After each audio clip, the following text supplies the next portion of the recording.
Bon, tentative de démonstration sur la vectorisation de la force centrifuge. Voilà, donc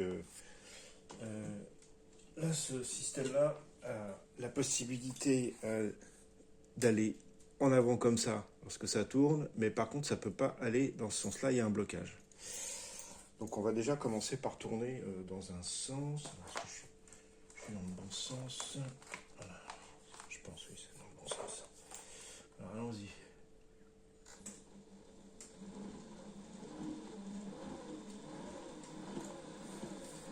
Alors faisons tourner, on lance le machin, voilà.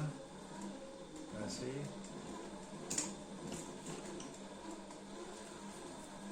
Ah, ça a du mal à démarrer.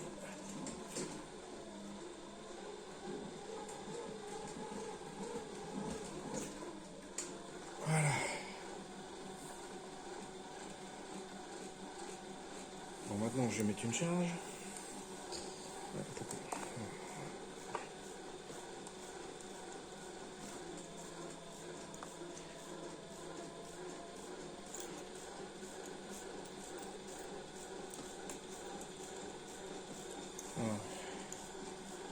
Donc, l'idée c'est de monter jusqu'à 6 volts ici. Ah, j'ai mis le pied que c'est pas bien fixé.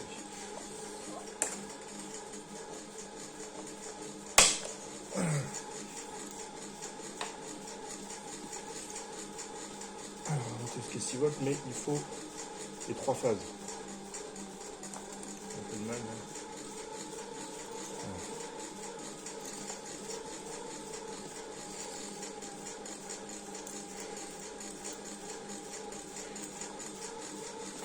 Il faut que je mette des interrupteurs là-dessus parce que j'arrive pas à trouver des modèles qui me conviennent.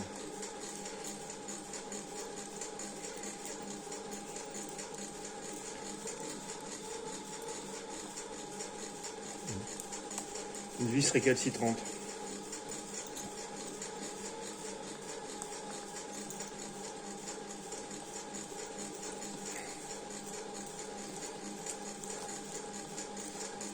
Voilà.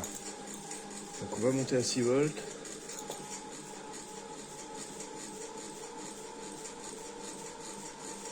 Donc ce qui correspond donc à 7 watts et demi. Et donc là il me faut 18.5 et 1.17. Je note ça. 18.5, 1 ampère, 17. Pour être à 6 volts. Un peu plus pour être 6 volts. Variation. Ok. Voilà. Donc maintenant, je vais inverser le sens.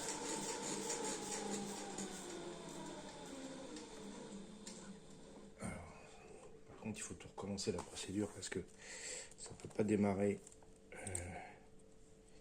en charge. Donc, on redémonte. Seule chose, c'est que je ne vais pas faire celui du milieu qui est un peu récalcitrant. Voilà. Voilà. Donc, allons-y.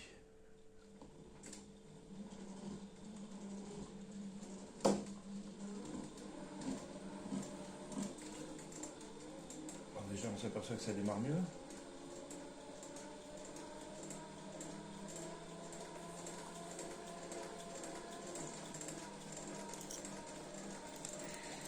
Une charge.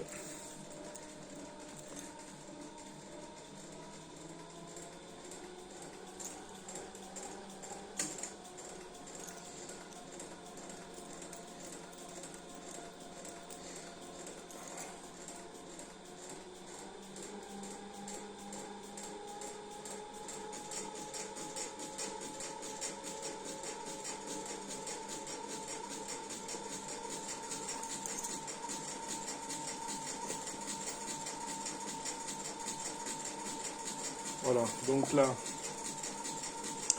pour la même tension, 18,5, on a 1 ampère 0,8, alors que tout à l'heure, j'avais 1 ampère 17. Donc là, on consomme moins de puissance en entrée pour avoir la même chose en sortie. Parce que j'ai toujours mes 3 lampes en charge. J'ai même un peu plus, là. Je suis au-dessus de 6 volts, donc j'ai un peu plus de 7 watts 5. Mais en revanche, le courant consommé est plus faible. Alors pas énormément plus faible, mais il est plus faible. Tout simplement en inversant le sens de rotation. Parce que lorsqu'on tourne dans ce sens-là, en fait, au lieu de trimballer les masses, elles sont en déphasage avant, donc elles emmènent le système. Voilà. C'est ça ce que j'appelle la vectorisation de la force centrifuge. C'est qu'en fait, la force centrifuge crée un couple moteur, alors que quand on tourne dans l'autre sens, c'est une simple masse qu'on entraîne. Voilà.